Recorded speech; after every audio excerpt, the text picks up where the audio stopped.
Hi students, myself Vishwanath, Assistant Professor of Sociology, Government Women's College, Hunasoru.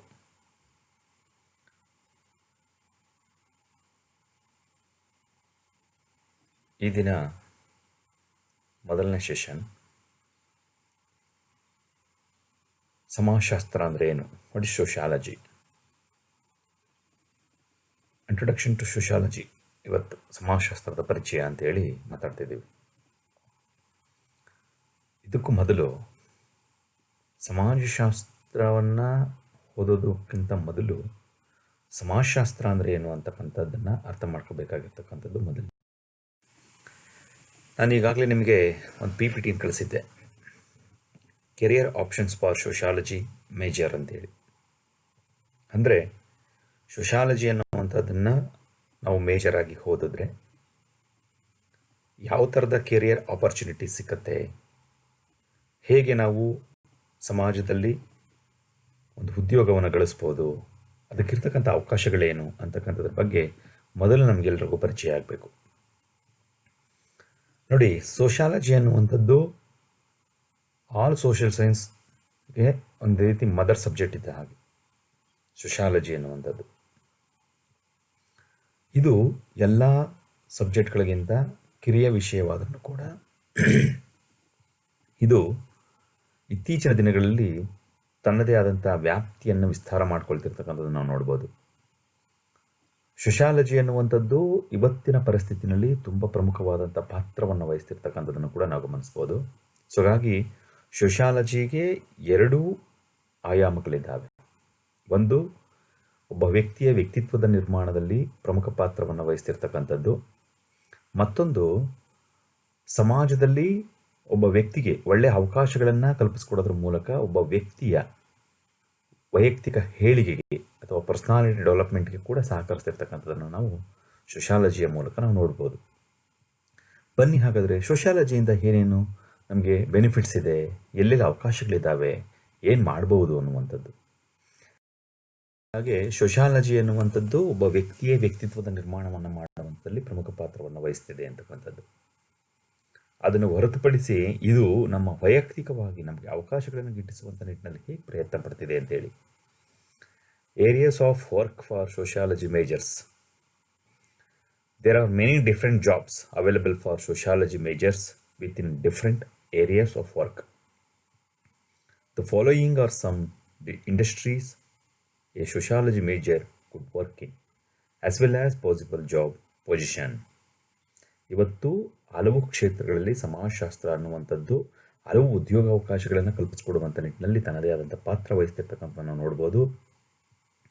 ಅದರಲ್ಲಿ ಕೆಲವು ಕೈಗಾರಿಕೆಗಳನ್ನು ಒಳಗೊಂಡಂತೆ ಇವತ್ತಿನ ಕಂಪನಿಗಳನ್ನು ಸೇರಿದ ಹಾಗೆ ಸರ್ಕಾರಿ ಉದ್ಯೋಗಗಳನ್ನು ಅವಲಂಬಿಸಿದ ಹಾಗೆ ಹೆಚ್ಚು ಅವಕಾಶಗಳನ್ನು ಇವತ್ತು ಸೋಷಿಯಾಲಜಿ ಅನ್ನುವಂಥ ವಿಷಯ ನಮಗೆ ಕಲ್ಪಿಸ್ಕೊಡ್ತಿರ್ತಕ್ಕಂಥದ್ದು ನೋಡ್ಬೋದು. ಸೊ ಹಾಗಾಗಿ ವಿದ್ಯಾರ್ಥಿನಿಯರೇ ಎರಡು ಆಯಾಮಗಳನ್ನು ನಾವು ನೋಡ್ಬೋದು. ಒಂದು, ಸರ್ಕಾರದ ಮೂಲಕ ನಮಗೆ ಯಾವ್ಯಾವ ರೀತಿಯಾದಂಥ ಜಾಬ್ಸ್ಗಳು ಅವೈಲಬಲ್ ಇದ್ದಾವೆ, ಯಾವುದಕ್ಕೆ ನಾವು ಸೇರ್ಬೋದು ಅನ್ನುವಂಥದ್ದು ಒಂದು. ಎರಡನೇದು, ನಮಗೆ ಪ್ರೈವೇಟಾಗಿ ಎಂತಹ ಉದ್ಯೋಗಾವಕಾಶಗಳು ಇದರಿಂದ ಸಿಕ್ಕತ್ತೆ ಅನ್ನುವಂಥದ್ದು ಕೂಡ ಒಂದು. ಮೊದಲಿಗೆ ನಾವು ನೋಡೋದಾದರೆ ಹ್ಯೂಮನ್ ಸರ್ವಿಸಸ್ ಅಂತ ಹೇಳ್ತೀವಿ, ಅಂದರೆ ಮಾನವ ಸೇವೆಗಳು. ಇದು ಸಾಮಾನ್ಯವಾಗಿ ಆಲ್ಮೋಸ್ಟ್ ಕಂಪನಿಗಳಲ್ಲಿ ಈ ಥರದನ್ನು ನಾವು ಗಮನಿಸ್ಬೋದು. ಕಂಪನಿಗಳು ಮತ್ತು ಸರ್ಕಾರದ ವ್ಯಾಪ್ತಿನಲ್ಲಿ ಕೂಡ ಈ ಥರದ ಅವಕಾಶಗಳಿರ್ತಕ್ಕಂಥ ನಾವು ನೋಡ್ಬೋದು. ನಂಬರ್ 1 ಈಸ್ ಕೌನ್ಸಿಲಿಂಗ್ ಅಂತೇಳಿ, ಆಪ್ತ ಸಲಹಾ ಕೇಂದ್ರಗಳು ಅಂತ ಇರ್ತವೆ. ನೀವು ಗಮನಿಸಿರ್ಬೋದು, ಎಲ್ಲ ಕಂಪನಿಗಳಲ್ಲಿ ಕೂಡ ಆಪ್ತ ಸಲಹೆ ಇರ್ತದೆ, ಕೌನ್ಸಿಲಿಂಗ್ ಮಾಡುವಂಥದ್ದು. ಜೊತೆಗೆ ಸರ್ಕಾರಿ ವ್ಯಾಪ್ತಿಗಳಲ್ಲಿ ಕೂಡ ಕೌನ್ಸಿಲಿಂಗ್ ಇರ್ತಕ್ಕಂಥ ನಾವು ನೋಡ್ಬೋದು. ಇವತ್ತು ಫಾರ್ ಎಕ್ಸಾಂಪಲ್ ಹೇಳಬೇಕು ಅಂದರೆ ನಿಮಗೆ ಫ್ಯಾಮಿಲಿ ಕೌನ್ಸಿಲಿಂಗ್ ಸೆಂಟರ್ ಅಂತ ಇರ್ತವೆ. ಫ್ಯಾಮಿಲಿ ಕೌನ್ಸಿಲಿಂಗ್ ಸೆಂಟರ್ಸ್ ಅಂದರೆ ಫ್ಯಾಮಿಲಿಯಲ್ಲಿ ಆಗ್ತಕ್ಕಂಥ ಡಿಸ್ಪ್ಯೂಟ್ಸ್ ಏನಿದೆಯೋ ಇದಕ್ಕೆ ಸಂಬಂಧಪಟ್ಟ ಹಾಗೆ ಗಂಡ ಹೆಂಡತಿಗಳ ನಡುವೆ ಇರತಕ್ಕಂಥ ವೈಯಕ್ತಿಕ ವೈಮನಸ್ಸುಗಳನ್ನು ಸರಿಪಡಿಸುವಂತಹ ನಿಟ್ಟಿನಲ್ಲಿ ಆಪ್ತ ಸಲಹೆಗಳಾಗ್ತಕ್ಕಂಥ ನಾವು ನೋಡ್ಬೋದು. ಮತ್ತು ನಿಮಾನ್ಸ್ ಅಂದರೆ ಮಾನಸಿಕ ಕೇಂದ್ರಗಳು, ಮೆಂಟಲ್ ಹಾಸ್ಪಿಟಲ್ಸ್ ಏನಿದೆಯೋ ಅಲ್ಲಿ ಕೂಡ ಒಂದು ಆಪ್ತ ಸಲಹಾ ಕೌನ್ಸಿಲಿಂಗ್ ಸೆಂಟರ್ ಅಂತಕ್ಕಂಥದ್ದು ಕೂಡ ಇರ್ತದೆ. ಅಲ್ಲಿ ಕೂಡ ಕೌನ್ಸಿಲಿಂಗ್ ಮಾಡ್ತಾರೆ. ಯಾಕೆ ಅಂತಂದರೆ ಯಾರು ತುಂಬ ಡಿಸ್ಟರ್ಬೆನ್ಸ್ ಆಗಿರ್ತಾರೋ, ಯಾರು ಮಾನಸಿಕವಾಗಿ ತುಂಬ ಜರ್ಜರಿತರಾಗಿರ್ತಕ್ಕಂಥವ್ರಿಗಿರ್ತಾರೋ ಅಂಥವ್ರಿಗೆ ಕೂಡ ಕೌನ್ಸಿಲಿಂಗ್ ಮಾಡುವಂಥದ್ದು ನಾವು ನೋಡ್ಬೋದು. ಸೊ ಅದನ್ನು ಹೊರತುಪಡಿಸಿದ್ರೆ ನಾವು ಸರ್ಕಾರಿ ಆಸ್ಪತ್ರೆಗಳಲ್ಲಿ ಕೂಡ ನಾವು ನೋಡ್ತೀವಿ. ಫಾರ್ ಎಕ್ಸಾಂಪಲ್ ಈಗ ಅಲ್ಲಿ ಒಂದು HIV ಪೀಡಿತರಿಗೆ ಆಪ್ತ ಸಲಹಾ ಒಂದು ಇರ್ತಕ್ಕಂಥದ್ದು ನಾವು ನೋಡ್ಬೋದು. ಸೊ ಇಂಥ ಕಡೆ ಕೂಡ ಆಪ್ತ ಸಲಹಾ ಕೇಂದ್ರಗಳು ಇರ್ತಕ್ಕಂಥದ್ದು ಕೆಲವೊಂದು ಪ್ರೈವೇಟ್ ಏಜೆನ್ಸಿಗಳ ಮೂಲಕ, ಅಂದರೆ ಅವರೇ ಓನಾಗಿ ಒಂದು ಆಪ್ತ ಸಲಹಾ ಕೇಂದ್ರಗಳನ್ನು ಇಟ್ಟುಕೊಂಡು ಅಲ್ಲಿಗೆ ಬರ್ತಕ್ಕಂಥ ಪೇಷಂಟ್ಗಳಿಗೆ ಆಪ್ತ ಸಲಹಾ ಮಾಹಿತಿಯನ್ನು ನೀಡುವಂಥದ್ದು ನಾವು ನೋಡ್ಬೋದು. ಇದು ಒಂದು ಜಾಬ್ ಆಗಿ ಇವತ್ತು ರೂಪುಗೊಂಡಿರ್ತಕ್ಕಂಥದ್ದು ನಾವು ನೋಡ್ಬೋದು. ಇಲ್ಲಿ ಹೆಚ್ಚಾಗಿ ಕೆಲಸವನ್ನು ಮಾಡ್ತಕ್ಕಂಥವ್ರು ಇಬ್ಬರೇ, ಒಂದು ಸಮಾಜಶಾಸ್ತ್ರವನ್ನು ಮೇಜರಾಗಿ ಅಧ್ಯಯನ ಮಾಡಿರ್ತಕ್ಕಂಥವ್ರು, ಮತ್ತೊಂದು ಯಾರು ಅಂತ ಅಂದರೆ MSW ಓದಿರ್ತಕ್ಕಂಥವ್ರು. ಸಮಾಜ ಕಾರ್ಯ ಅನ್ನೋವಂಥ ವಿಷಯವನ್ನದ ಬಗ್ಗೆ ಓದಿರ್ತಕ್ಕಂಥವ್ರು ಕೂಡ ಇಲ್ಲಿ ಇವಿಬ್ಬರು ತುಂಬ ಪ್ರಮುಖ ಪಾತ್ರವನ್ನು ವಹಿಸ್ತಕ್ಕಂಥ ನಾವು ನೋಡ್ಬೋದು. ಬಟ್ ಆದರೆ MSW ಮಾಡಬೇಕಾದ್ರೂ ಸೋಷಿಯಾಲಜಿ ಬೇಸಿದ್ರೇ ಡಿಗ್ರಿನಲ್ಲಿ ಅದಕ್ಕೆ ಹೆಚ್ಚು ಒಳಿತು ಅಂತಕ್ಕಂಥದ್ದು ಅದೆಲ್ಲರಿಗೂ ಗೊತ್ತಿರ್ತಕ್ಕಂಥ ಒಂದು ವಿಚಾರ. ನೆಕ್ಸ್ಟ್ ಕೇಸ್ ಮ್ಯಾನೇಜ್ಮೆಂಟ್ ಅಂತೇಳಿ. ಕೇಸ್ ಮ್ಯಾನೇಜ್ಮೆಂಟ್ ಅಂತ ಅಂದರೆ ಪ್ರತ್ಯೇಕವಾಗಿ ಪ್ರಕರಣಗಳನ್ನು ಸ್ಟಡಿ ಮಾಡುವಂಥದ್ದು. ಇದೆಲ್ಲಿರ್ತದೆ ಅಂತ ಸಾಮಾನ್ಯ ಕಂಪ್ನಿಗಳಲ್ಲಿ ನಡೀತಕ್ಕಂಥ ನಾವು ನೋಡ್ಬೋದು. ಜೊತೆಗೆ ಅಡ್ವೈಸ್ ಮಾಡುವಂಥದ್ದು ಕೂಡ ನಾವು ಕಂಪ್ನಿಗಳಲ್ಲೇ ಹೆಚ್ಚು ನೋಡುವಂಥದ್ದು. ಯಾಕೆಂತಂದರೆ ಯಾರಿಗೆ ಯಾವುದ್ರ ಅದ್ರ ಬಗ್ಗೆ ಮಾಹಿತಿ ಇಲ್ಲ ಅಂತ ಅಂದಾಗ, ಅಥವಾ ಅವ್ರಿಗೆ ಏನೋ ಡೌಟ್ಸ್ ಇತ್ತು ಅಂತಂದರೆ ಅದನ್ನು ಕ್ಲಿಯರ್ ಮಾಡಿಕೊಡುವಂಥ ಕೆಲಸಗಳನ್ನು ಮಾಡ್ತಿದ್ದಾರೆ. ಇನ್ನೊಂದು ಮೆಂಟಲ್ ಹೆಲ್ತ್ ಸರ್ವಿಸ್ ಅಂತೇಳಿ. ಮೆಂಟಲ್ ಹೆಲ್ತ್ ಸರ್ವಿಸ್ ಕೂಡ ಇದು ನಾನು ಹೇಳಿದ್ರೆ ಹೆಲ್ತ್ ಸೆಕ್ಟರ್ ಸಂಬಂಧಪಟ್ಟಂಗೆ ಬರ್ತಕ್ಕಂಥದ್ದು. ನಿಮಗೆಲ್ರಿಗೂ ಗೊತ್ತಿರೋ ಹಾಗೆ ನರ್ಸಿಂಗ್ ಅಂತಕ್ಕಂಥದ್ದು ಇದೆ. ಈಗ BSc ನರ್ಸಿಂಗಲ್ಲಿ ನೀವು ಹೋದರೆ ಅಲ್ಲೊಂದು ಒಂದು ಸಬ್ಜೆಕ್ಟ್ ಇದೆ, ಅದು ಸೋಷಿಯಾಲಜಿ ರಿಲೇಟೆಡ್ ಸಬ್ಜೆಕ್ಟ್. ಸೋಷಿಯಾಲಜಿನಲ್ಲಿ ಕೂಡ ನೀವು PG ನಲ್ಲಿ ಕಲಿತಕ್ಕಂಥದ್ದು ಹೋದರೆ ಮೆಡಿಕಲ್ ಸೋಷಿಯಾಲಜಿ ಅಂತ ಒಂದಿದೆ. ಅಂದರೆ ಪೇಷಂಟ್ ಡಾಕ್ಟರ್ ರಿಲೇಷನ್ಶಿಪ್ ಏನು, ಮತ್ತು ಡಾಕ್ಟರ್ ಮತ್ತು ಸೊಸೈಟಿ ರಿಲೇಷನ್ಶಿಪ್ ಏನು ಅಂತೇಳಿ ಇದು ತುಂಬ ಚೆನ್ನಾಗಿ ಅರ್ಥ ಮಾಡ್ಕೋಬೇಕು ನಾವು. ಹ್ಯೂಮನ್ ಬೀಯಿಂಗ್ನ ಅರ್ಥ ಮಾಡ್ಕೊಳ್ಳೋದು ಹೊರತು, ಸಮಾಜವನ್ನು ಅರ್ಥ ಮಾಡ್ಕೊಳ್ಳೋದು ಹೊರತು, ವ್ಯಕ್ತಿಯ ಸಮಾಜವನ್ನು ಅರ್ಥ ಮಾಡ್ಕೊಳ್ಳೋದು ಹೊರತು ನಾವು ಯಾವುದೇ ರೀತಿಯಾದಂಥ ಟ್ರೀಟ್ಮೆಂಟನ್ನು ಮಾಡೋಕ್ಕಾಗಲ್ಲ ಅಂತೇಳಿ ಒಂದು ಹೆಲ್ತಿ ಎನ್ವೈರ್ನ್ಮೆಂಟ್ ಸೊಸೈಟಿಯನ್ನು ಕ್ರಿಯೇಟ್ ಮಾಡಬೇಕು ಅಂತಂದರೆ ನಿಮಗೆ ತುಂಬ ಮುಖ್ಯ ಅಂತೇಳಿ. ಹಾಗಾಗಿ ಮೆಂಟಲ್ ಹೆಲ್ತ್ ಸರ್ವಿಸ್ ಅಂತೇಳಿ ಈ ಥರದ್ದು ಕೂಡ ಆಸ್ಪತ್ರೆಗಳಲ್ಲಿ ಅವಕಾಶ ಇರ್ತಕ್ಕಂಥ ನಾವು ನೋಡ್ಬೋದು. ಇನ್ನೊಂದು ಪ್ರೋಗ್ರಾಮಿಂಗು ಮತ್ತು ಅಡ್ಮಿನಿಸ್ಟ್ರೇಷನ್ನು, ಆಡಳಿತಕ್ಕೆ ನೆರವಾಗುವಂಥ ನಿಟ್ಟಿನಲ್ಲಿರ್ಬೋದು, ಅಥವಾ ಪ್ರೋಗ್ರಾಮ್ ಆಯೋಜನೆ ಮಾಡುವಂಥದ್ದು ಇರ್ಬೋದು, ಕಾರ್ಯಕ್ರಮಗಳ ಆಯೋಜಿಸುವಂಥ ನಿಟ್ಟಿನಲ್ಲಿರ್ಬೋದು. ಸೋಷಿಯಾಲಜಿ ಅನ್ನುವಂಥದ್ದು ಪ್ರಮುಖ ಪಾತ್ರವನ್ನು ಕಂಪ್ನಿಗಳಲ್ಲಿ ವಹಿಸ್ತಿರ್ತಕ್ಕಂಥದ್ದು ನಾವು ನೋಡ್ಬೋದು. ಮತ್ತೊಂದು ಕ್ರಿಮಿನಲ್ ಜಸ್ಟಿಸ್ ಅಂತೇಳಿ. ಕ್ರಿಮಿನಲ್ ಜಸ್ಟಿಸ್ ಅಂತಂದರೆ ಅಪರಾಧಿ ನ್ಯಾಯೀಕರಣ ಅಂತೇಳಿ. ಸೊ ಇಲ್ಲಿ ಕೂಡ ನಮಗೆ ಹೆಚ್ಚು ಅವಕಾಶಗಳಿರ್ತಕ್ಕಂಥ ನೋಡ್ಬೋದು. ಇನ್ನೊಂದು ಕರೆಕ್ಷನ್ಸ್ ಅಂತ ಹೇಳ್ತೀವಿ ನಾವು. ಅಂತಂದರೆ ಇಲ್ಲಿ ಏನು ಅಂತಂದರೆ ಯಾರು ಈ ಅಪರಾಧಿ ಮನಸ್ಥಿತಿಯಿಂದ ಬಂದಿರತಕ್ಕಂಥವರು ಅವ್ರನ್ನ ಟ್ರೀಟ್ ಮಾಡುವಂತಹ ಒಂದು ಅವಕಾಶ ಇರ್ತಕ್ಕಂಥದ್ದನ್ನು ನಾವು ನೋಡ್ಬೋದು. ಇದು ಎಲ್ಲ ಕಡೆ ಇದೆ. ಈಗ ಅದರಲ್ಲೂ ಕೂಡ ರಿಹ್ಯಾಬಿಟೇಷನ್ ಅಂತ ಹೇಳ್ತೀವಿ ನಾವು, ಪುನರ್ವಸತೀಕರಣ ಅಂತೇಳಿ. ಈ ರಿಹ್ಯಾಬಿಟೇಷನ್ಸ್ ಮಾಡುವಂಥ ನಿಟ್ಟಿನಲ್ಲಿ ಈಗ ಯಾರ್ಯಾರು ಅಪರಾಧಿ ಮನೋಭಾವದಿಂದ ಅಪರಾಧಿ ಅಲ್ಲೇ ಇರ್ತಕ್ಕಂಥ ಹಿನ್ನೆಲೆ ಯಾರು ಬಂದಿರ್ತಾರೋ ಅವರ ಮನಸ್ಥಿತಿಯನ್ನು ತಿಳಿಗೊಳಿಸುವಂಥ ನಿಟ್ಟಿನಲ್ಲಿ ಈ ಪ್ರಯತ್ನಗಳನ್ನು ಮಾಡ್ತಿದ್ದಾರೆ. ಫಾರ್ ಎಕ್ಸಾಂಪಲ್ ಹೇಳ್ತಕ್ಕಂಥ ಬಾಲಾಪರಾಧಿಗಳು, ಅಂದರೆ ಅವರು ಇನ್ನೂ ಮೇಜರ್ ಆಗೋದು ಮೊದಲೇ ಅಪರಾಧಗಳನ್ನು ಮಾಡಿರ್ತಕ್ಕಂಥ ಮಕ್ಕಳು ಏನಿರ್ತಾರೋ ಅವ್ರನ್ನ ಬಾಲಾಪರಾಧಿ ಪುನರ್ವಸತಿ ಕೇಂದ್ರಗಳಲ್ಲಿ ಇಟ್ಟು ಅವರಲ್ಲಿ ಸಮಾಜದ ಬಗ್ಗೆ ಅಥವಾ ವ್ಯವಸ್ಥೆಯ ಬಗ್ಗೆ ತಿಳಿ ಹೇಳುವಂಥ ಪ್ರಯತ್ನವನ್ನು, ಅಥವಾ ಅವ್ರನ್ನ ಸಮಾಜಮುಖಿ ವ್ಯಕ್ತಿಗಳನ್ನಾಗಿ ನಿರ್ಮಾಣ ಮಾಡುವಂಥ ನಿಟ್ಟಿನಲ್ಲಿ ರಿಹ್ಯಾಬಿಲಿಟೇಷನ್ ಸೆಂಟರ್ಗಳು ಇವತ್ತು ಕೆಲಸ ಮಾಡ್ತಿರ್ತಕ್ಕಂಥದ್ದನ್ನು ನೋಡ್ಬೋದು. ಸೊ ಈ ರಿಹ್ಯಾಬಿಲಿಟೇಷನ್ ಸೆಂಟರ್ಗಳಲ್ಲಿ ಕೂಡ ಅಪಾಯಿಂಟ್ಮೆಂಟ್ ಮಾಡ್ತಕ್ಕಂಥ ಹೆಚ್ಚು ಸೋಷಿಯಾಲಜಿ ಮತ್ತು ಸೋಷಿಯಲ್ ವರ್ಕ್ ಮಾಡಿರ್ತಕ್ಕಂಥವ್ರಿಗೆ ಹೆಚ್ಚು ಅವಕಾಶಗಳನ್ನು ಕಲ್ಪಿಸ್ಕೊಡ್ತಿರ್ತಕ್ಕಂಥ ನಾವು ನೋಡ್ಬೋದು. ಇನ್ನೊಂದು ಲಾ ಎನ್ಫೋರ್ಸ್ಮೆಂಟ್ ಅಂತೇಳಿ.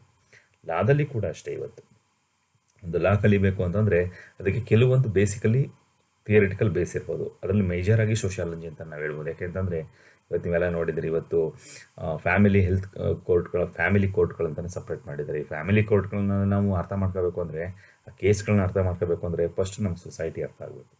ಸೊಸೈಟಿ ಅರ್ಥ ಆಗಬೇಕು, ಹ್ಯೂಮನ್ ಬೀಯಿಂಗ್ ಅರ್ಥ ಆಗಬೇಕು, ಹ್ಯೂಮನ್ ರಿಲೇಷನ್ಶಿಪ್ ಅರ್ಥ ಆಗಬೇಕು. ಇದೆಲ್ಲ ಅರ್ಥ ಆಯಿತು ಅಂತಂದರೆ ನಾವು ಆ ಥರದ ಕೇಸ್ಗಳನ್ನ ಹ್ಯಾಂಡಲ್ ಮಾಡೋದಕ್ಕೆ ತುಂಬ ಈಸಿ ಆಗುತ್ತೆ. ಸೊ ಹಾಗಾಗಿ ಲಾ ಎನ್ಫೋರ್ಸ್ಮೆಂಟ್ ಮಾಡುವಂಥ ನಿಟ್ಟಿನಲ್ಲಿ ಕೂಡ ಸೋಷಿಯಾಲಜಿ ಒಂದು ಮೇಜರ್ ಸಬ್ಜೆಕ್ಟ್ ಆಗಿ ಕೆಲಸ ಮಾಡ್ತಿರ್ತಕ್ಕಂಥ ನಾವು ನೋಡ್ಬೋದು. ಇನ್ನೊಂದು ಜುಡಿಷಿಯರಿ, ನ್ಯಾಯಾಂಗ. ಇವತ್ತು ನಾನು ಹೇಳಿದೆ, ಲಾ ಪ್ರಕರಣಗಳಿಗೆ ಸಂಬಂಧಪಟ್ಟಂತೆ ಕಾನೂನು ನಿಟ್ಟಿನಲ್ಲಿ ನಾವು ಹೋರಾಟ ಮಾಡುವಂಥ ನಿಟ್ಟಿನಲ್ಲಿ ಕೂಡ ಅಷ್ಟೇ ನಮಗೆ ಒಂದು ಸಾಮಾಜಿಕ ಕಳಕಳಿ ಪ್ರಜ್ಞೆ ಅನ್ನುವಂಥದ್ದು ಇದ್ದಾಗ ಮಾತ್ರ ಅದು ಸಾಧ್ಯ ಆಗುವಂಥದ್ದು. ಈ ನಿಟ್ಟಿನಲ್ಲಿ ಕೂಡ ಅವಕಾಶಗಳಿರ್ತಕ್ಕಂಥ ನಾವು. ಇನ್ನು government jobs, number of government jobs is available for sociology. Social statistics ಅಂತೇಳಿ, ಸಾಮಾಜಿಕ ಸಂಖ್ಯಾಶಾಸ್ತ್ರ ಅಂತೇಳಿ. ಸಾಮಾಜಿಕ ಸಂಖ್ಯಾಶಾಸ್ತ್ರದಲ್ಲಿ ಆಲ್ಮೋಸ್ಟ್ ಎಲ್ಲರೂ ಕೆಲಸ ಮಾಡ್ತಾರೆ. ನಿಮಗೆಲ್ಲ ಗೊತ್ತಿರ್ಬೋದು, BA, BCom, BBA ಇವರೆಲ್ಲರೂ ಕೂಡ ಸೋಷಿಯಲ್ ಸ್ಟ್ಯಾಟಿಸ್ಟಿಕ್ಸಲ್ಲಿ ಕೆಲಸ ಮಾಡ್ತಾರೆ. ಅದರಲ್ಲಿ ಮೇಜರಾಗಿ ಎಕನಾಮಿಕ್ಸ್ ಓದಿರ್ತಕ್ಕಂಥವ್ರು ಕೂಡ ಕೆಲಸವನ್ನು ಮಾಡ್ತಿದ್ದಾರೆ. ಇತ್ತೀಚಿನ ದಿನಗಳಲ್ಲಿ ಸೋಷಿಯಾಲಜಿ ಕೂಡ ಅದಕ್ಕೆ ಅವೈಲಬಲ್ ಇದೆ. ಸಾಮಾಜಿಕ ಸಂಖ್ಯಾಶಾಸ್ತ್ರ ಅಂತಲೇ ಒಂದು ಸಬ್ಜೆಕ್ಟ್ ಇದೆ. ಅದು ರಿಸರ್ಚಲ್ಲಿ ಕೋರ್ ಪೇಪರ್ ಆಗಿ ಅದು ನಿಮಗೆ ಜಾಯ್ನ್ ಆಗ್ತದೆ. ಸೊ ಅಂಥದ್ದನ್ನು ಕಲಿತಾಗ ಕೂಡ ನಾವಲ್ಲಿ ಕೆಲಸವನ್ನು ಮಾಡ್ಬೋದು. ಆಲ್ರೆಡಿ ಫಾರಿನಲ್ಲಿ ಸರ್ವಿಸ್ ಮಾಡ್ತಿದ್ದಾರೆ. ಇನ್ನೊಂದು ಡೆಮೋಗ್ರಫಿ ಅಂತೇಳಿ. ಸೋಷಿಯಾಲಜಿಗೂ ಜಿಯೋಗ್ರಫಿಗೂ ಒಂದು ರೀತಿ ಲಿಂಕ್ ಅದು ಸಂಬಂಧ. ಜಿಯೋ ಡೆಮೋಗ್ರಫಿನಲ್ಲಿ ಕೆಲಸ ಮಾಡ್ತಕ್ಕಂಥ ನೋಡ್ಬೋದು. ಯಾಕೆ ಡೆಮೋಗ್ರಫಿ ಅಂದರೆ ಜನಸಂಖ್ಯೆ ಅಧ್ಯಯನ ಅಂತೇಳಿ. ಜನಸಂಖ್ಯೆ ಅಧ್ಯಯನ ಅನ್ನುವಂಥದ್ದನ್ನು ಬೇರೆ ಬೇರೆ ಸ್ಟಡೀಸ್ಗಳಲ್ಲಿ ಬೇರೆ ಬೇರೆ ಹ್ಯೂಮನ್ ಸೋಷಿಯಲ್ ಸೈನ್ಸಲ್ಲಿ ಅಧ್ಯಯನ ಮಾಡ್ತಿದ್ದಾರೆ. ಆದರೆ ಸೋಷಿಯಾಲಜಿಯಲ್ಲಿ one of the major subject in demography. ಅದನ್ನು ನಾವು ಪಾಪ್ಯುಲೇಷನ್ ಸ್ಟಡೀಸ್ ಅಂತ ಅಧ್ಯಯನ ಮಾಡ್ತಿರ್ತೀವಿ. ಇದು ಕೂಡ ಹೆಚ್ಚು ಉದ್ಯೋಗ ಅವಕಾಶಗಳನ್ನು ಗಿಟ್ಟಿಸ್ಕೊಡ್ತದೆ. ನೀವೆಲ್ಲ ನೋಡಿರ್ಬೋದು, ಸೆನ್ಸಸ್ಗಳನ್ನು ಮಾಡುವಂಥ ನಿಟ್ಟಿನಲ್ಲಿ, ಸೆನ್ಸಸ್ ಮಾಡುವಂಥದ್ರಲ್ಲಿ ಸೆನ್ಸಸ್ ಡೈರೆಕ್ಟರ್ಗಳನ್ನು ಮಾಡುವಂಥ ನಿಟ್ಟಿನಲ್ಲಿ ಈ ಥರದ ಅವಕಾಶಗಳು ಹೆಚ್ಚು ಇರ್ತದೆ. ಜೊತೆಗೆ ಪ್ರಾಜೆಕ್ಟ್ಗಳಲ್ಲಿ ಸೆನ್ಸಸ್ ಡೆಮೋಗ್ರಫಿ ಪ್ರಾಜೆಕ್ಟ್ಗಳಲ್ಲಿ ಹೆಚ್ಚು ಕೆಲಸ ಮಾಡ್ತಕ್ಕಂಥವರೆಲ್ಲ ಸೋಷಿಯಾಲಜಿ ಮತ್ತು MSW ವರ್ಕರ್ಸ್ ಹೆಚ್ಚು ಇರ್ತಕ್ಕಂಥ ನಾವು ನೋಡ್ತಿದ್ದೀವಿ. ಹಾಗಾಗಿ ಅಲ್ಲಿ ಕೂಡ ಉದ್ಯೋಗಾವಕಾಶಗಳನ್ನು ಗೌರ್ನಮೆಂಟ್ ಮೂಲಕ ಸಲ್ಲಿಸ್ತಿರ್ತಕ್ಕಂಥ ನೋಡ್ಬೋದು. ಸ್ಟ್ಯಾಟಿಸ್ಟಿಕಲ್ ಡಿಪಾರ್ಟ್ಮೆಂಟ್ ಅಂತಲೇ ಗೌರ್ಮೆಂಟ್ ಇದೆ, ಅಲ್ಲಿ ಕೂಡ ಹೆಚ್ಚು ಜಾಬ್ ಆಪರ್ಚುನಿಟೀಸ್ ಇದೆ. ಡೆಮೋಗ್ರಫಿ ಅನ್ನೋದೇ ಸಪ್ರೇಟ್ ಆಗಿದೆ, ಅಲ್ಲಿ ಕೂಡ ಸೋಷಿಯಾಲಜಿ ಮೇಜರ್ ಕಲ್ತಿರ್ತಕ್ಕಂಥವ್ರಿಗೆ ಹೆಚ್ಚು ಅವಕಾಶಗಳಿದ್ದಾವೆ. ಇನ್ನೊಂದು ಪಬ್ಲಿಕ್ ಅಡ್ಮಿನಿಸ್ಟ್ರೇಷನ್ ಅಂತೇಳಿ. ನೀವು IAS, KAS, IPS, SDA, FDA ಇಂತಹ ಎಲ್ಲ ಸಬ್ಜೆಕ್ಟ್ಗಳನ್ನ, ಕಾಂಪಿಟೇಟಿವ್ ಎಕ್ಸಾಮ್ ಸಬ್ಜೆಕ್ಟ್ಗಳನ್ನು ಬರೀತಕ್ಕಂಥ ನಾವು ನೋಡ್ಬೋದು. ನೀವೆಲ್ಲ ಗಮನಿಸಿರ್ಬೋದು, ಇತ್ತೀಚಿನ ದಿನಗಳಲ್ಲಿ IPS, IAS ಮಾಡ್ತಕ್ಕಂಥ ಬಹುತೇಕ ಜನರು ಮೇಜರ್ ಸಬ್ಜೆಕ್ಟ್ ಆಗಿ ಪರಿಗಣಿಸಿರ್ತಕ್ಕಂಥದ್ದೇ ಸೋಷಿಯಾಲಜಿ ಅಂತೇಳಿ. One of the major subjects ನಾವು. ಸೊ ಹಾಗಾಗಿ ಏನಂದರೆ ಪಬ್ಲಿಕ್ ಅಡ್ಮಿನಿಸ್ಟ್ರೇಷನಲ್ಲಿ ಕೂಡ ಇವತ್ತು ಸೋಷಿಯಾಲಜಿ ಅನ್ನುವಂಥದ್ದು ಬಹು ಪ್ರಮುಖ ಪಾತ್ರವನ್ನು ವಹಿಸ್ತಿರ್ತಕ್ಕಂಥದ್ದನ್ನು ನಾವು ನೋಡ್ಬೋದು. ಇನ್ನೊಂದು ಪಾಲಿಸಿ ಅನಾಲಿಸಿಸ್ ಅಂತೇಳಿ, ಕಾನೂನುಗಳನ್ನು ಅನಾಲಿಸಿಸ್ ಮಾಡುವಂಥ ನಿಟ್ಟಿನಲ್ಲಿ, ಯೋಜನೆಗಳನ್ನು ಅನಾಲಿಸಿಸ್ ಮಾಡುವಂಥ ನಿಟ್ಟಿನಲ್ಲಿ ಕೂಡ ಇವತ್ತು ಸೋಷಿಯಾಲಜಿರವರ ಮೇಜರ್ ಇದಿರ್ತಕ್ಕಂಥ ನೋಡ್ಬೋದು. ಫಾರ್ ಎಕ್ಸಾಂಪಲ್, ಇತ್ತೀಚಿನ ದಿನಗಳಲ್ಲಿ ನೀವು ಗಮನಿಸಿರ್ಬೋದು, ಕಳೆದ 2-3 ಯೋಜನೆಗಳಿಂದ ಜೆಂಡರ್ ಬಜೆಟ್ ಅಂತಕ್ಕಂಥದ್ದು ಆ್ಯಡ್ ಆಗಿದೆ. ಈ ಜೆಂಡರ್ ಬಜೆಟ್ ಅಂತಕ್ಕಂಥದ್ದನ್ನು ಆ್ಯಡ್ ಮಾಡೋದಕ್ಕೆ ಹೆಚ್ಚು ಒಲವನ್ನು ತೋರಿಸ್ತವರು ಇದೇ ಸೋಷಿಯಾಲಜಿ ಮತ್ತು ಫೆಮಿನಿಸಮ್ ಅಂತೇಳಿ. ಯಾರು ಫೆಮಿನಿಸಮನ್ನು ಫಾಲೋ ಮಾಡ್ತಾರೋ, ಯಾರು ಸೋಷಿಯಾಲಜಿಯನ್ನು ಓದಿದಾರೋ, ಯಾರು ಸೋಷಿಯಲ್ ಜಸ್ಟಿಸ್ ಬಗ್ಗೆ ಇವತ್ತು ಕೂಗುಗಳನ್ನು ಎಬ್ಸಿರ್ತಕ್ಕಂಥವ್ರು ಇದ್ದಾರೋ ಅವರು ಇವತ್ತು ಕೆಲಸ ಮಾಡ್ತಿದ್ದಾರೆ. ಸೊ ಹಾಗಾಗಿ ಸಾಮಾಜಿಕ ಕ್ಷೇತ್ರದಲ್ಲಿ ಯಾರು ಪಬ್ಲಿಕ್ ಸೆಕ್ಟರ್ಗಳಲ್ಲಿ ಸೋಷಿಯಲ್ ಸರ್ವಿಸನ್ನು ಮಾಡ್ತಕ್ಕಂಥವ್ರು ಯಾರಿದ್ದಾರೋ, ಯಾರಿಗೆ ಹೆಚ್ಚು ಅನುಭವ ಇರೋದೋ ಅಂಥವರೊಬ್ಬರು ಗೌರ್ಮೆಂಟ್ ಲೆವೆಲಲ್ಲಿ ಈ ಥರ ಪಾಲಿಸಿ ಅನಾಲಿಸಿಸ್ ಮಾಡುವಂಥ ನಿಟ್ಟಿನಲ್ಲಿ, ಅಂದರೆ ಯೋಜನೆಗಳನ್ನು ಪರಿಷ್ಕರಣೆ ಮಾಡುವಂಥ ನಿಟ್ಟಿನಲ್ಲಿ ಕೂಡ ಅಥವಾ ವಿಶ್ಲೇಷಣೆ ಮಾಡುವಂಥ ನಿಟ್ಟಿನಲ್ಲಿ ಕೂಡ ಇವತ್ತು ನೇಮಕಗೊಳ್ತಿರ್ತಕ್ಕಂಥ ನಾವು ನೋಡ್ಬೋದು. ಸೊ ಹಾಗಾಗಿ ಅಲ್ಲೂ ಕೂಡ ಅವಕಾಶಗಳಿದೆ ಅಂತೇಳಿ. ಇನ್ನೊಂದು ರಿಸರ್ಚ್ ಅಂತ ನೀವು ಎಕ್ಸ್ಪೆಕ್ಟೇ ಮಾಡೋ ಹಾಗಿಲ್ಲ. ಇವತ್ತು ತುಂಬ ಮೇಜರ್ ಸಬ್ಜೆಕ್ಟ್ ನಿಮಗೆಲ್ಲ ಗೊತ್ತಿರ್ಬೋದು ಅನ್ಸೋದೆ. I think 2 ಆಯಾಮಗಳಿದೆ. ನಮ್ಮ ಸೈನ್ಸ್ ಮತ್ತು ಸೋಷಿಯಲ್ ಸೈನ್ಸ್ ಎರಡಿದೆ. ಸೈನ್ಸ್ ಅಂತ ನೀವು ಹೋಯ್ತು ಅಂದರೆ ಫಿಸಿಕ್ಸ್ ಅಂತಕ್ಕಂಥ ತುಂಬ ವಾಸ್ಟ್ ಸಬ್ಜೆಕ್ಟ್, ತುಂಬ ದೊಡ್ಡ ಏರಿಯಾ ಅದು, ಬೇಕಾದಷ್ಟು ಆಪರ್ಚುನಿಟೀಸ್ಗಳಿದ್ದಾವೆ. ಸೊ ನಮ್ಮಲ್ಲಿ ತುಂಬ ವಾಸ್ಟ್ ಸಬ್ಜೆಕ್ಟು ಅಂದರೆ ಸೋಷಿಯಲ್ ಸೈನ್ಸಲ್ಲಿ ಅದು ಹಿಸ್ಟ್ರಿ ಅಂತೇಳಿ. ಹಿಸ್ಟ್ರಿ ನೀವು ಎಷ್ಟು ಓದಿದ್ರು ಮುಗಿಯೋದಿಲ್ಲ ಅದು. ಬಟ್ ಅದರ ನೆಕ್ಸ್ಟ್ ಆಪ್ಷನ್ ಇಸ್ ಸೋಷಿಯಾಲಜಿ. ರಿಸರ್ಚಲ್ಲಂತೂ ಇವತ್ತು ಮೇಜರ್ ಇಶ್ಯೂಸ್ ಇರ್ತಕ್ಕಂಥ ಸೋಷಿಯಾಲಜಿ. ಯಾಕೆಂತಂದರೆ ಸಮಾಜಶಾಸ್ತ್ರ ಓದದೇ ಇರ್ತಕ್ಕಂಥ, ನೋಡ್ತಾ ಇರ್ತಕ್ಕಂಥ, ಗಮನಿಸ್ತಾ ಇರ್ತಕ್ಕಂಥ ಯಾವುದೇ ಕ್ಷೇತ್ರ ಇಲ್ಲ.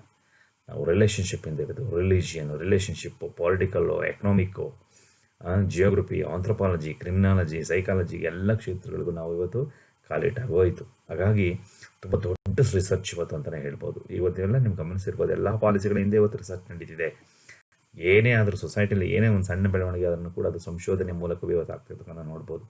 ಯಾವುದೇ ಒಂದು ಜಾತಿಯನ್ನು ಒಂದು ಜಾತಿಯಿಂದ ಮತ್ತೊಂದು ಜಾತಿಗೆ ಸೇರಬೇಕು ಅಂದರೆ ಅದಕ್ಕೆ ಒಂದು ರಿಸರ್ಚ್ ಆಗಬೇಕು. ಆ ರಿಸರ್ಚ್ ಮೂಲಕನೇ ಗೌರ್ಮೆಂಟ್ ಇವತ್ತು ಆ್ಯಕ್ಷನ್ ತಗೋತಿರ್ತಕ್ಕಂಥದ್ದು. ಹಾಗಾಗಿ ರಿಸರ್ಚ್ ಅಂತೂ ತುಂಬ ದೊಡ್ಡ ಏರಿಯಾ ಇದೆ. ಸೊ ಹಾಗಾಗಿ ಐಸಾಕ್ ಅಂತಕ್ಕಂಥದ್ದು ಬೆಂಗಳೂರಿನಲ್ಲಿ ಒಂದಿದೆ. ಐಸಾಕ್ನಲ್ಲಿ ಅದೇನು ಕೆಲಸ ಇಲ್ಲ, ಅದು ಬರೀ ರಿಸರ್ಚ್ ಮಾಡೋದೇ ಕೆಲಸ. ನೀವು ಅಲ್ಲಿ ಹೋಗಿ ನೋಡಿ, ಮೇಜರ್ ಸಬ್ಜೆಕ್ಟ್ ಈ ಸೋಷಿಯಾಲಜಿ. ಹಾಗಾಗಿ ಅವಕಾಶಗಳು ತುಂಬ ದೊಡ್ಡದಾಗಿದೆ ಅಂತಲೇ ಹೇಳ್ಬೋದು. ಇನ್ನೊಂದು ಪ್ರೋಗ್ರಾಮ್ ಡೆವಲಪ್ಮೆಂಟ್ ಅಂತೇಳಿ, ಕಾರ್ಯಕ್ರಮ ಅಭಿವೃದ್ಧಿಗಳನ್ನು ಮಾಡುವಂಥದ್ದು. ಇದು ಪ್ರಾಜೆಕ್ಟ್ನಲ್ಲಿ ವರ್ಕ್ ಮಾಡುವಂಥದ್ದು. ಸಾಮಾನ್ಯವಾಗಿ ನೀವು NGOs ಅಂತಗಳಲ್ಲಿ ಕೇಳಿದ್ರಿ. NGOsಗಳಲ್ಲೆಲ್ಲ ಹೆಚ್ಚು ಕೆಲಸ ಮಾಡ್ತಕ್ಕಂಥವ್ರು ಇವರೇ, ಸೋಷಿಯಾಲಜಿ, ಸೋಷಿಯಲ್ ವರ್ಕ್. ಅವರೆಲ್ಲ ಪ್ರಾಜೆಕ್ಟ್ಗಳನ್ನು ತೊಗೊಂಡು ವರ್ಕ್ ಮಾಡ್ತಾರೆ ಈ ಥರ ಸೋಷಿಯಲ್ ಸರ್ವಿಸ್ ಮೇಲೆ, ಅಥವಾ ಜನಕ್ಕೆ ಬೇಕಾಗಿರ್ತಕ್ಕಂಥ ನೀಡ್ಸ್ ಮೇಲೆ, ಅಥವಾ ಜನರಿಗೆ ರೀಚ್ ಆಗಬೇಕಾದಂಥ ವಿಚಾರಗಳ ಬಗ್ಗೆ ಇವತ್ತು ರೀಚ್ ಮಾಡ್ತಿರ್ತಕ್ಕಂಥ ನೋಡ್ಬೋದು. ಅದಕ್ಕೆ ಬೆಸ್ಟ್ ಎಕ್ಸಾಂಪಲ್ ಅಂದರೆ ಹುಣಸೂರು ಸುತ್ತಮುತ್ತ ಹಳ್ಳಿಗಳಲ್ಲೇ ಮೈಸೂರಿನ ಒಂದು NGO, ಅವರು ಗೌರ್ಮೆಂಟಿಂದ ಟೈಅಪ್ ಆಗಿರ್ತಕ್ಕಂಥ ಒಂದು NGO ಬಂದು ಹಳ್ಳಿಗಳಿಗೆ ಹೋಗಿ ಎಲ್ರಿಗೂ ಕಂಪ್ಯೂಟರ್ ಅವೇರ್ನೆಸ್ಸನ್ನು ಕೊಡುವಂಥ ಒಂದು ಕಾರ್ಯಕ್ರಮವನ್ನು ಮಾಡ್ತಿದ್ದಾರೆ. ಅದೊಂದು ಪ್ರೋಗ್ರಾಮ್, ಅದೊಂದು ಡೆವಲಪ್ಮೆಂಟ್ ಪ್ರೋಗ್ರಾಮ್ ಅದು.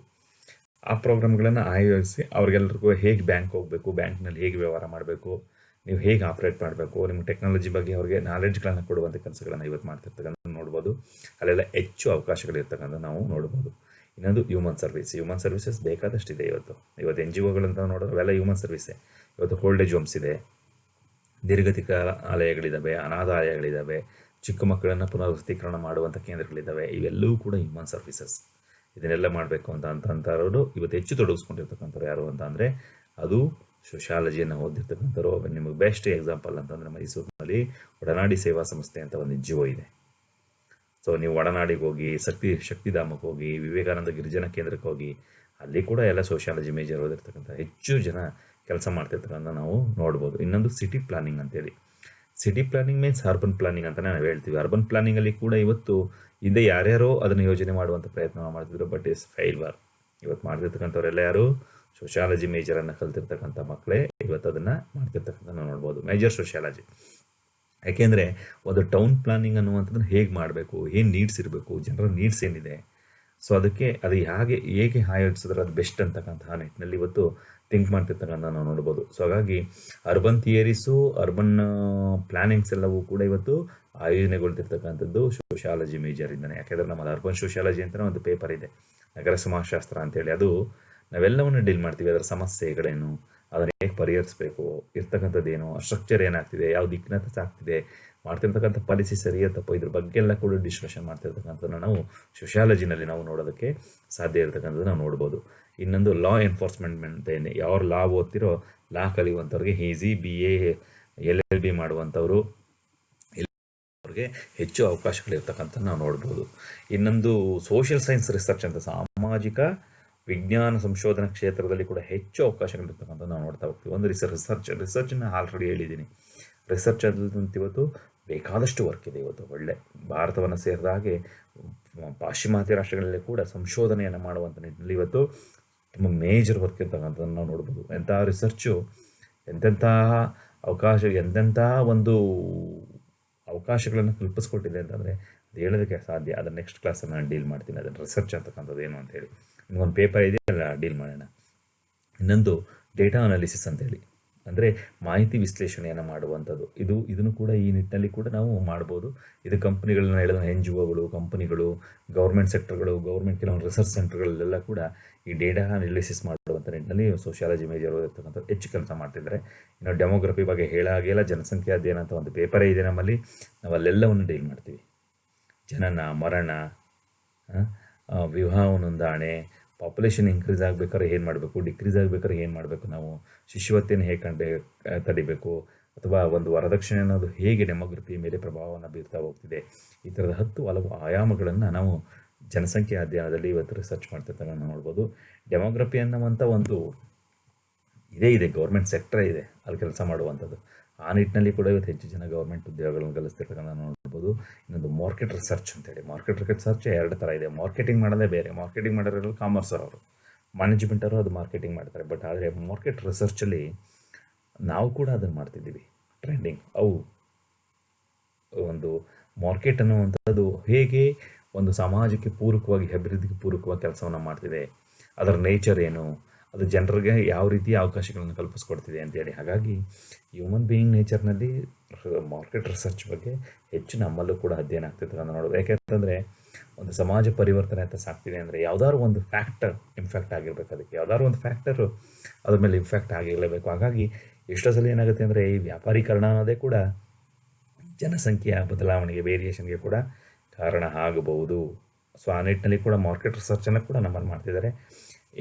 ಇನ್ಫಾರ್ಮೇಷನ್ ಸೋರ್ಸಿಂಗ್ ಅಂತೇಳಿ, ಇನ್ಫಾರ್ಮೇಷನ್ನ ಗೇಯ್ನ್ ಮಾಡೋದು, ಹೇಗೆ ಕಲೆ ಹಾಕುವಂಥದ್ದು. ಈಗ ಇನ್ನೂ ಎಷ್ಟೋ ಕಡೆ ನಮಗೆ ಸಾಧ್ಯನೇ ಆಗಿಲ್ಲ. ಅಂತ ನಿಟ್ಟಿನಲ್ಲಿ ಕೂಡ ಇವತ್ತು ಅಂಥ ಪ್ರಯತ್ನಗಳಾಗ್ತಿರ್ಬೋದು ಅಂತಕ್ಕಂಥ ನೋಡ್ಬೋದು. ಫಾರ್ ಎಕ್ಸಾಂಪಲ್ ನಿಮ್ಗೊಂದು ಹೇಳಬೇಕು ಅಂದರೆ, ಇಂಡಿಯಾದಲ್ಲಿ ಎಷ್ಟು ಟ್ರೈಬಲ್ ವರ್ಗಗಳಿದ್ದಾವೆ ಅಂದರೆ ನಮ್ಗೆ ಇನ್ನೂ ಎಷ್ಟೋ ಟ್ರೈಬಲ್ ಗುಂಪುಗಳನ್ನು ಗುರುತಿಸೋದಕ್ಕೆ ಸಾಧ್ಯತೆ ಆಗದೆ ಇರ್ತಕ್ಕಂಥ ಮಟ್ಟದಲ್ಲಿ ನಾವು ಇರ್ತಕ್ಕಂಥದ್ದು ನಾವು ನೋಡ್ಬೋದು. ಸೊ ಈ ನಿಟ್ಟಿನಲ್ಲಿ ಕೂಡ ಸೋಷಿಯಾಲಜಿ ಅನ್ನುವಂಥದ್ದು ಮೇಜರ್ ಕಾಸಸ್ ಆಗಿ ಕೆಲಸವನ್ನು ಮಾಡ್ತಿದೆ. ಇನ್ನು ಎಜುಕೇಷನ್ ಬಗ್ಗೆ ಕೇಳಾಗಿಲ್ಲ, ನೀವು ಟೀಚಿಂಗಿಗೆ ಬರ್ಬೋದು. ಹೈಸ್ಕೂಲ್ ಟೀಚರ್ ಆಗ್ಬೋದು, ಪ್ರೈಮರಿ ಸ್ಕೂಲ್ ಟೀಚರ್ ಅಂತೂ ಹಾಕಾಗಲ್ಲ. ಯಾಕೆ ಅಂತಂದರೆ ಪ್ರೈಮರಿ ಸ್ಕೂಲ್ ಟೀಚರ್ ಆಗಬೇಕು ಅಂದರೆ ನೀವು D.Ed ಮಾಡಿಬರಬೇಕು. ಹೈಸ್ಕೂಲ್ ಟೀಚರ್ ಆಗ್ತೀನಿ ಅಂದರೆ B.Ed ಮಾಡಿ ಕಂಪ್ಲೀಟ್ ಮಾಡ್ಕೊಂಡು ನೀವು ಟೀಚಿಂಗ್ ಹೋಗ್ಬೋದು. ಇಲ್ಲ PU ಕಾಲೇಜ್ ಲೆಕ್ಚರರ್ ಆಗ್ಬೋದು, ಡಿಗ್ರಿ ಕಾಲೇಜ್ ಲೆಕ್ಚರರ್ ಆಗ್ಬೋದು, ಯೂನಿವರ್ಸಿಟಿ ಕಾಲೇಜ್ನಲ್ಲಿ ಪ್ರೊಫೆಸರ್ಸ್ ಆಗ್ಬೋದು, ಅಥವಾ ನರ್ಸಿಂಗ್ ಕಾಲೇಜ್ನಲ್ಲಿ ಸೋಷಿಯಾಲಜಿ ಓದಿದ್ರೆ ನರ್ಸಿಂಗ್ ಕಾಲೇಜ್ನಲ್ಲಿ ನೀವು ಪ್ರೊಫೆಸರ್ ಆಗ್ಬೋದು. ಹೀಗೆ ಹಲವು ಅವಕಾಶಗಳನ್ನು ಈ ಒಂದು ಟೀಚಿಂಗ್ ಲೆವೆಲ್ನಲ್ಲಿ ಅವಕಾಶಗಳಿರ್ತಕ್ಕಂಥ ನಾವು ನೋಡ್ಬೋದು. ಮತ್ತೊಂದು ರಿಸರ್ಚ್ ಅಂತ ಹೇಳಾಗಿಲ್ಲ, ರಿಸರ್ಚ್ ಹೇಳೋದಕ್ಕೆ ಅದಕ್ಕೆ ಒಂದು ದಿನ ಎಲ್ಲ ಆದ್ರೂ ಸಾಲದೇ ಇಲ್ಲ. ನೆಕ್ಸ್ಟ್ ನನಗೆ ನಿಮ್ಗೆ ಆ ಪೇಪರೇ ಬರ್ತದಲ್ಲ, ನಾನು ಡೀಲ್ ಮಾಡ್ತೀನಿ. ಬಟ್ ಇವತ್ತು ಸಂಶೋಧನಾ ಕ್ಷೇತ್ರದಲ್ಲಿ ಸೋಷಿಯಾಲಜಿಗೆ ಇವತ್ತು ಮೇಜರ್ ಅವಕಾಶಗಳಿರ್ತಕ್ಕಂಥ ನಾವು ನೋಡ್ಬೋದು. ನಿಮ್ಮ ಬೇರೆ ವಿಷಯಗಳಿಗಿಂತ ಹೆಚ್ಚು ಅವಕಾಶಗಳು ಇಲ್ಲಿದೆ. ನೆಕ್ಸ್ಟ್ ಬಿಸ್ನೆಸ್ ಅಂತೇಳಿ, ಬಿಸ್ನೆಸ್ನಲ್ಲಿ ಕೂಡ ಇವತ್ತು ಕಂಪನಿಗಳಲ್ಲಿ ಸೋಷಿಯಾಲಜಿ ಓದೋರು ಕೆಲಸ ಮಾಡ್ತಿರ್ತಕ್ಕಂಥ ನೋಡ್ಬೋದು. ಮತ್ತು ಇನ್ನೊಂದೇನು ಅಂತಂದರೆ, ಕೆಲವು ಕಂಪನಿಗಳಲ್ಲಿ ಕೆಲಸ ಮಾಡೋದಕ್ಕೆ ಇಂಥದ್ದೇ ಸಬ್ಜೆಕ್ಟ್ ಬೇಕು ಅನ್ನುವಂಥದ್ದು ಏನಿಲ್ಲ. ಫಾರ್ ಎಕ್ಸಾಂಪಲ್ MBA ಆಗಬೇಕು, BCom ಆಗಬೇಕು, BA ಆಗಬೇಕು, BE ಆಗಬೇಕು, MBBS, nothing. Any degree qualification business ಕ್ಷೇತ್ರದಲ್ಲಿ ಇವತ್ತು ಕಂಪ್ನಿ ಕ್ಷೇತ್ರಗಳಲ್ಲಿ ಕೆಲಸವನ್ನು ಮಾಡ್ಬೋದು. ಬಟ್ ಆದರೆ ಸೋಷಿಯಾಲಜಿ ಓದೋದರಿಗೆ IMRS ಜಾಸ್ತಿ ಹೆಚ್ಚಿರ್ತದೆ. ಯಾಕೆಂದ್ರೆ ನಾವು ಬೇಗ ಅರ್ಥ ಮಾಡ್ಕೊಳ್ತೀವಿ ವ್ಯಕ್ತಿಗಳನ್ನು ನೋಡ್ತಿದ್ದಾಗೆ, ಹೇಗೆ ವ್ಯವಹರಿಸಬೇಕು ಅಂತೇಳಿ. ಹಾಗಾಗಿ ಹ್ಯೂಮನ್ ರಿಸೋರ್ಸ್ ಅಂತೇಳಿ,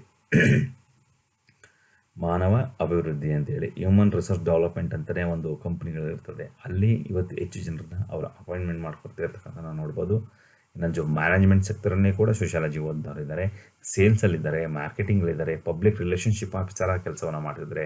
ಆದರೆ ಕಂಪ್ನಿ ಮತ್ತು ಪಬ್ಲಿಕ್ ಅವ್ರು ಕೆಲಸ ಮಾಡುವಂಥ ಪಬ್ಲಿಕ್ ಜೊತೆ ಒಂದು ರಿಲೇಷನ್ಶಿಪ್ಪನ್ನು ಬಿಲ್ಡ್ ಮಾಡುವಂಥ, ಅವರಿಬ್ಬರ ಸಂಬಂಧವನ್ನು ನೋಡುವಂಥ ನಿಟ್ಟಿನಲ್ಲಿ ಕೂಡ ಇವತ್ತು ಸೋಷಿಯಾಲಜಿಯಲ್ಲಿ ಅಪಾಯಿಂಟ್ಮೆಂಟ್ ಮಾಡ್ತಿರ್ತಕ್ಕಂಥ ನಾವು ನೋಡ್ಬೋದು. ಇನ್ನೊಂದು ಆಫೀಸ್ ಅಡ್ಮಿನಿಸ್ಟ್ರೇಷನಲ್ಲಿ ಕೂಡ ಇವತ್ತು ಕೆಲಸವನ್ನು ನಾವು ನೋಡ್ಬೋದು. ಡಿಯರ್ ಸ್ಟೂಡೆಂಟ್ಸ್, ಇದು ಒಂದು ಚಾರ್ಟ್ ಅಷ್ಟೇ. ಇದು ಇದು ಎಲ್ಲಿದೆ ಆಗಿರ್ತಕ್ಕಂಥದ್ದು starting salaries for social science majors nationwide ಅಂತೇಳಿ ಇದೊಂದು ಸರ್ವೆನೇ ಮಾಡಿದ್ದಾರೆ. ಇದು national association of colleges and employers.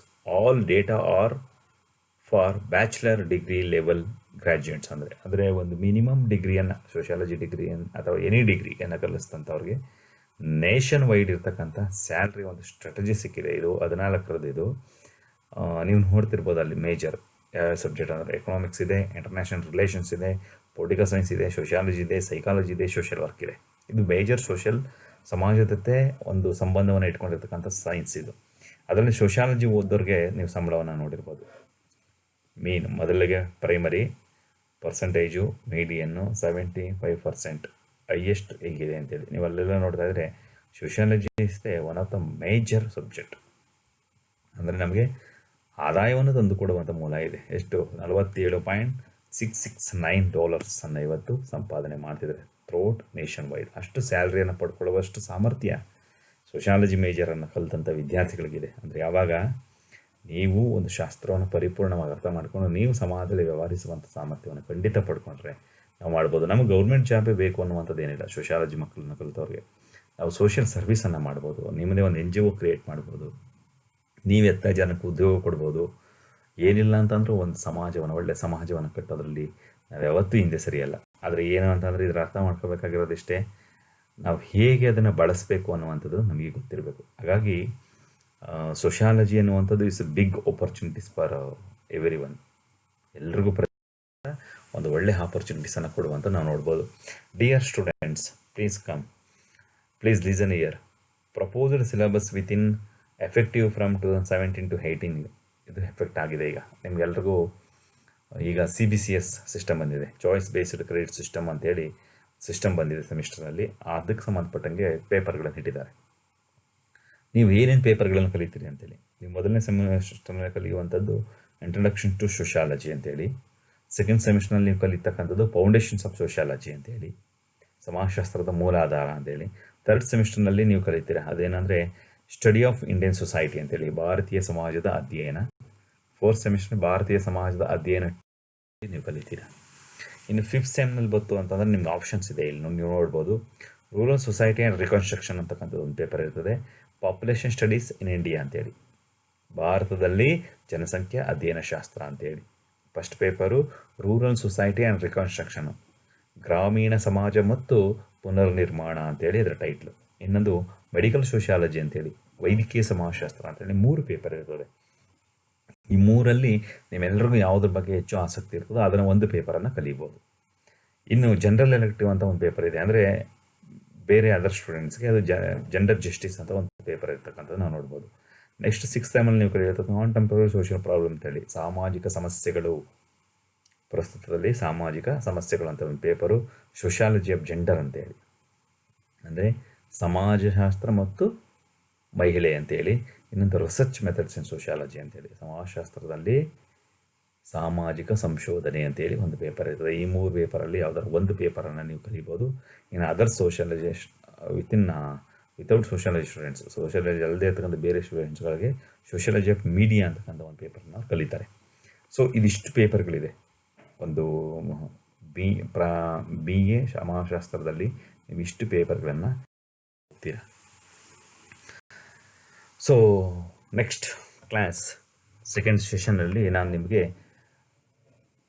ಕ್ಲಾಸ್ಗೆ ಹೋಗೋಣ. ಸೆಮಿಸ್ಟರ್ ಬುಕ್ ಏನಿದೆ ನಿಮಗೆ, ಸೆಮಿಸ್ಟ್ರಲ್ಲಿ ಏನು ಒಂದು ಸಿಲೆಬಸ್ನ ಪ್ರಿಪೇರ್ ಮಾಡಿದರೆ ಫಸ್ಟು ಯೂನಿಟ್ನಲ್ಲಿ ಇಂಟ್ರೊಡಕ್ಷನ್ ಟು ಸೋಷಿಯಾಲಜಿ ಅಂತೇಳಿ. ಈಗ ಆಲ್ರೆಡಿ ನೀವೆಲ್ಲರೂ ಕೂಡ ಕಲಿತು ಬಂದಿದ್ದೀರಾ, ಕೆಲವು ಹೊಸಬ್ರು ಏನಾಗಿರ್ಬೋದು, no problem, it's well and good. But introduction to sociology ಅಂತೇಳಿ. ಬಟ್ ಒಂದನ್ನು ಹೇಳೋಕ್ಕೆ ಇಷ್ಟಪಡ್ತೀನಿ, sociology is a big opportunities for us. ನಿಮಗೆ ಯಾರಿಗೂ ಯಾವತ್ತೂ ಅಷ್ಟೇ ಅವಕಾಶಗಳು ಎಲ್ರಿಗೂ ಬರ್ತದೆ, ಆದರೆ ಅದನ್ನು ಅವಕಾಶಗಳನ್ನು ಹುಡುಕುವಂಥದ್ದು ಹೇಗೆ ಅನ್ನೋದು ಮಾತ್ರ ನನಗೆ ಗೊತ್ತಿರಬೇಕು. ಸೊ ಈ ನಿಟ್ಟಿನಲ್ಲಿ is a welcome to all. ಯಾಕೆ ನಾನು ಅದ್ರ ಬಗ್ಗೆ ತುಂಬ ಹೆಮ್ಮೆ ಪಡ್ತೀನಿ ಅಂತಂದರೆ, ಸೋಷಿಯಾಲಜಿ ಓದಿದಂಥ ಮಕ್ಕಳಿಗೆ ಎಷ್ಟು ಸಾಮರ್ಥ್ಯ ಇರ್ತದೆ ಅಂದರೆ ಸೊಸೈಟಿಯನ್ನು ರೀಬಿಲ್ಟ್ ಮಾಡುವಂಥ ಶಕ್ತಿ ಇರ್ತದೆ. ಈಗ ನೋಡಿ, ನಾನು ಸೋಷಿಯಾಲಜಿ ಓದಿದ್ದೀನಿ. ಈಗ ನಾನು ಒಂದು ಒಳ್ಳೆ ಹ್ಯೂಮನ್ ಬೀಯಿಂಗ್ ನೇಚರ್ನ ನಾನು ರೂಢಿಸ್ಕೊಂಡ್ರೆ, ನನ್ನ ಜೊತೆ ನನ್ನ ಫ್ಯಾಮಿಲಿ ರೂಢಿಸ್ಕೊಂಡ್ರೆ, ನಾವು 4 ಜನಕ್ಕೆ ಅವ್ರು 4 ಜನ, ಹೀಗೆ ಅದು ಏರಿಕೆ ಆಗ್ತಾ ಹೋಗ್ತಿರ್ತದೆ. ಹಾಗಾಗಿ ಒಂದು ಒಳ್ಳೆಯ ಆರೋಗ್ಯಕರವಾದ ಸಮಾಜವನ್ನು ಕಟ್ಟುವಂಥ ಸಾಮರ್ಥ್ಯತೆ ಸಮಾಜಶಾಸ್ತ್ರವನ್ನು ಕಲಿತಂಥ ವಿದ್ಯಾರ್ಥಿಗಳಿರ್ತದೆ. ಅದಕ್ಕೆ ನಾನು ಯಾವಾಗಲೂ ಹೇಳ್ತಿರ್ತೀನಿ, ಸೋಷಿಯಾಲಜಿ ವಿದ್ಯಾರ್ಥಿಗಳು ಹೇಗೆ ಅಂತಂದರೆ ಅವರೊಂಥರ ಬಿಲ್ಡರ್ಸ್ ಆಫ್ ಸೊಸೈಟಿ ಅಂತೇಳಿ, ಸಮಾಜವನ್ನು ಕಟ್ಟುವಂಥವ್ರು ಅವರು. ಸೊ ಆ ಕೆಲಸವನ್ನು ನೀವೆಲ್ಲರೂ ಕೂಡ ಮಾಡಬೇಕಾಗುತ್ತೆ. ಹಾಗಾಗಿ ವೆಲ್ಕಮ್ ಟು ಹಾಲ್ ಫಾರ್ ಸೋಷಿಯಾಲಜಿಗೆ, ಸಮಾಜಶಾಸ್ತ್ರದ ಅಧ್ಯಯನಕ್ಕೆ ತಮ್ಮೆಲ್ಲರಿಗೂ ಕೂಡ ವೆಲ್ಕಮನ್ನು ಕೋರ್ತಾ, ನೆಕ್ಸ್ಟ್ ಸೆಷನ್ನಲ್ಲಿ ನಾವು ಇಂಟ್ರೊಡಕ್ಷನ್ ಟು ಸೋಷಿಯಾಲಜಿ ಅಂತಕ್ಕಂಥ ವಿಚಾರವನ್ನು ಮಾತಾಡೋಣ. Thank you.